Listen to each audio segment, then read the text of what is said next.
आप सबको डॉक्टर रजनी रमन झासा, आचार्य संस्कृत विभाग, राजकीय महारानी सुदर्शन कन्या महाविद्यालय बीकानेर का नमस्कार स्वीकार हूँ। हमने मनुस्मृति में 100 मनुस्मृति के दूसरे अध्याय में 100 लगभग 40 134 कारिकाएँ पढ़ ली हैं। उसमें अंतिम कारिका ये थी कि जो नगर की मित्रता वाला अर्थात नगर निवासी के साथ जो मित्रता होती है वह दशाब्दाख्यम 10 वर्ष बड़ा जो हो वह हो सकता है। और जो कलाकारों से 5 वर्ष बड़ा संबंध, जो 5 वर्ष बड़ा है उससे भी संबंध हो सकता है। और जो श्रोत्रिय है, वेदों का अध्येता है, वह उससे 3 वर्ष तक बड़ा है, उससे दोस्ती हो सकती है। और अपनी जाति के लोगों से बिल्कुल छोटे समय से भी दोस्ती हो सकती है।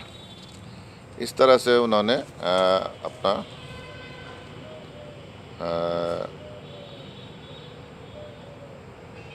समान अवस्था मानी जाती है।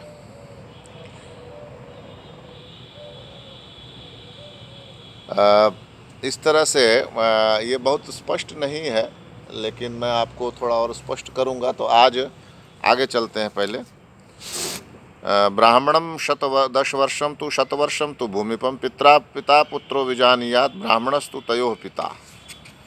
क्या कहा? अगर अन्वय देखेंगे तो कहते हैं कि 10 वर्षम ब्राह्मणम शतवर्षम भूमिपतम। यदि 10 वर्ष का ब्राह्मण और 100 वर्ष के क्षत्रिय को पिता और पुत्र समझना चाहिए। भूमिपम तो पिता पुत्रो विजानीयात। ब्राह्मण यदि 10 वर्ष का है और भूमिप यानी राजा यदि 100 वर्ष का भी है तो दोनों के बीच पिता पुत्र का संबंध है, यानी कि ब्राह्मण पिता है और क्षत्रिय पुत्र है। तयो ब्राह्मण पिता इति जानीयात। उनमें ब्राह्मण को पिता मानना चाहिए। अब ये एक विचित्र बात लगती है कि 10 वर्ष का ब्राह्मण और 100 वर्ष का क्षत्रिय हो, लेकिन ब्राह्मण पिता माना जाना चाहिए।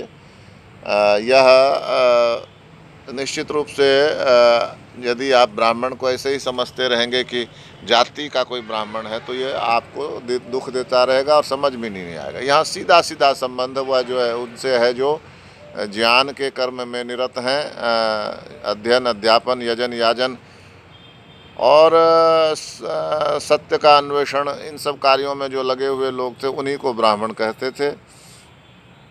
वे ज्ञान वृद्ध जो थे, आपको एक कहानी बताता हूँ अयाची मिश्र की।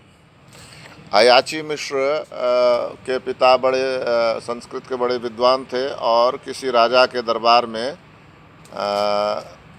वो थे, सभासद थे यानी दरबारी थे।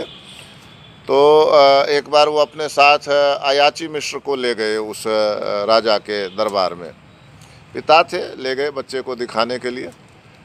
तो राजा ने कहा कि इसको क्यों लाए, अयाची मिश्र को, उसके पिता को कहा। हो सकता है राजा ऐसे सामान्य रूप से भी पूछ रहा हो कि कोई काम है क्या, ले आए इसको। हो सकता है उसको अखरा भी हो कि क्यों ले आया दरबार में बच्चे को। जो भी हो, प्रश्न उसने यह किया कि इसको क्यों ले आए, बच्चा है ये तो इसको नहीं लाना था, या किस काम से लाए हो, जो भी अर्थ रहा हो, प्रश्न किया उन्होंने कि इस बच्चे को क्यों लाए राजा ने।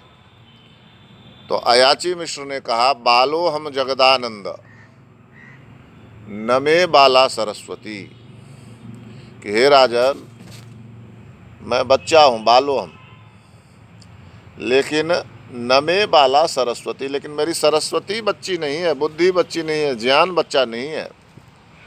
नमे बाला सरस्वती। अपूर्णे पंचमे वर्षे, मेरे 5 वर्ष पूर्ण नहीं हुए हैं, अभी बाकी हैं 5 वर्ष पूरे। लेकिन वर्णयामि जगत्त्रयम, मैं तीनों लोकों का वर्णन कर सकता हूँ, ऐसा उस अयाची मिश्र ने कहा। 5 वर्ष के बच्चे को क्या ज्ञान होता है आप देखिए, लेकिन उस बच्चे को इतना ज्ञान था कि वह पूरे जगत त्रयम, तीनों जगत को, ये तीनों लोकों का वर्णन कर सकता था। तो इस तरह की ज्ञान से, इस तरह के मेधा से संपन्न उन दिनों लोग आमतौर पर हुआ करते थे, जिनको ब्राह्मण कहते थे। ये मत सोचिए कोई जाति थी, और जाति थी ही नहीं, जाति होती ही नहीं थी। तो इस तरह से यहाँ पर मनु ने कहा है कि 10 वर्ष का ब्राह्मण और 100 वर्ष का राजा, यदि दोनों को देखा जाए तो दोनों में पिता पुत्र का संबंध है, और जो ब्राह्मण है वह क्या है, वह वह पिता है, ब्राह्मण पिता है, ऐसा इसमें कहा। आगे कहते हैं वित्तम बंधुर्वयः कर्म विद्या भवति पंचमी एतानि मान्य स्थानानि गरीयो यद्यत्तुत्तरम।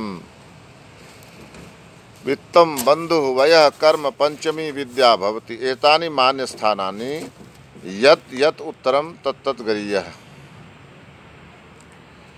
वित्तम मतलब धन, बंधु अपने जो भाई बंधु हैं, बांधव, वयः उम्र, कर्म कार्य, और विद्या, पांचवी विद्या, ये सम्मान के स्थान है। धन, बंधु, उम्र, कार्य और विद्या, ये 5 किसके स्थान है? सम्मान के स्थान। एतानि मान स्थानानि, और यत यत उत्तरम, इसमें भी जो आगे आगे का है, तत्तत् गरीयः, वो और ज़्यादा मान का पात्र। यानी वित्त धन अगर मान का पात्र है, तो बंधु बांधव, अपने भाई बहन आदि जो बंधु बांधव, वे अधिक मान के पात्र हैं। और वयः उम्र और मान की पात्र है। वृद्ध व्यक्ति को इसीलिए अभिवादन करने के लिए कहा जाता है कि वृद्ध व्यक्ति का अभिवादन करिए। कर्म कार्य, आपके अच्छे कार्य होंगे, मान सम्मान बढ़ेगा, तो कार्य को उससे भी आगे बताया गया। और सबसे बड़ी बात कही है विद्या भवति पंचमी, और 5वीं जो विद्या है वो सबसे सम्माननीय कही गई है। यह विद्या जो है हमारे भारतीय समाज में सदैव बहुत महत्वपूर्ण स्थान पर रही है। ज्ञान, विद्या, यहाँ क्या कहा कि सबसे ज़्यादा आदरणीय कोई वस्तु है, आदरणीय कोई वस्तु है तो वह विद्या है। 5 कहा ना, धन, बंधु बांधव, उम्र, कर्म और विद्या, ये 5 सम्माननीय वस्तुएं हैं। लेकिन इनमें भी जो उत्तरोत्तर है, यानी धन से ज़्यादा माननीय कौन है? धन से ज़्यादा माननीय है बंधु बांधव, उससे ज़्यादा कौन माननीय है? उम्र, और उससे ज़्यादा कौन माननीय है? कार्य, और उससे ज़्यादा, सबसे ज़्यादा कौन माननीय है? वह है विद्या। तो इस तरह से 5 बताए गए, और ये कहा उत्तरोत्तर जो है ये अधिक वो हैं, अधिक माननीय हैं, अधिक दम वाले हैं, अधिक श्रेष्ठ हैं। आगे कहते हैं कि पंचानाम त्रिषु वर्णेषु भूयांसि गुणवंती च यत्र स्युः सोऽत्र मानार्हः शूद्रोऽपि दशमीं गतः। त्रिषु वर्णेषु पंचानाम यत्र भूयांसि गुणवंती च स्युः स अत्र मानार्हः। यानी कि ब्राह्मण, क्षत्रिय और वैश्य जाति के जिस पुरुष में पूर्वोक्त 5 गुणों में से अधिक गुण हो, वह पुरुष जगत में सम्मान के योग्य है। और 10वीं अवस्था में अर्थात 90 वर्ष की आयु में पहुंचा हुआ शूद्र भी सम्मान के योग्य है। क्या कहा कि जो पहले के 3 वर्ण हैं, ब्राह्मण, क्षत्रिय और वैश्य, उस जिस पुरुष में पूर्वोक्त 5 गुणों में से अधिक गुण हो, त्रिषु वर्णेषु भूयांसि गुणवंती च, इनमें से जो 5 गुण बताए, वित्त, बंधु, वय, कर्म और विद्या, वो 5 गुणों से अधिक गुण हैं, भूयांसि गुणवंती च। और भी गुण हैं इनके अलावा। वह यत्र स्युः सोऽत्र मानार्हः, वह मान का पात्र है, सम्मान का पात्र है। जिन इन 3 वर्णों में 5 गुणों के बराबर और अधिक, इनसे अधिक गुण है वह सम्मान के योग्य है। कहने का मतलब है कि जो ये 5 गुण बताए गए यही उसके अंदर बहुत हैं, बहुत अधिक है, भूयांसी गुणवंती। और या नहीं तो इसका अर्थ यह भी लिया जा सकता है भूय भूयसी भूयांसी, बहुत अधिक, बहुत अधिक के अर्थ में भी लेते हैं। और एक अर्थ यह भी होता है उसका कि इससे अधिक, यानी 5 गुणों से अधिक भी अगर कोई गुण है तो वह क्या होगा, तो उसके लिए कहा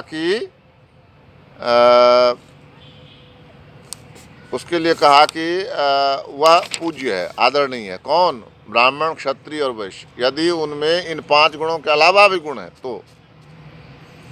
और शूद्र कौन माना रहा है सम्मान के योग्य है, तो कहा कि 10वीं गतः, जब वह 10वें दशक में पहुंच जाता है, यानी कि 90 से 100 के बीच में पहुंच जाता है, तो उस उम्र में वह आदरणीय हो जाता है, ऐसा मनु कहते हैं। तो आप यहाँ मनुस्मृति पढ़ते हुए बार बार देखते होंगे, समझते होंगे कि वे शूद्र को आदर के योग्य बताते हैं।